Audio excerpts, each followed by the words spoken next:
PNP, NDF, naghuhugot sila ng lakas mula kay Speaker Martin Romualdez at sa blocking nila sa Congress sapagkat dahil sa pondo.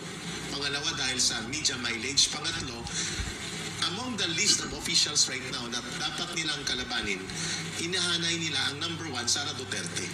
But of course, tama si Ma'am Lorraine sa binabanggit niya dito as caveat or warning kay Speaker Martin Romualdez, mag-ingat kayo sir, sapagkat pag nagtagumpay sila, which hindi na mangyayari yon, na mawasak ang political value ni Sara Duterte at ang kanyang value sa alliance with the Marcos administration, isusunod po nila si Bongbong Marcos at ikaw.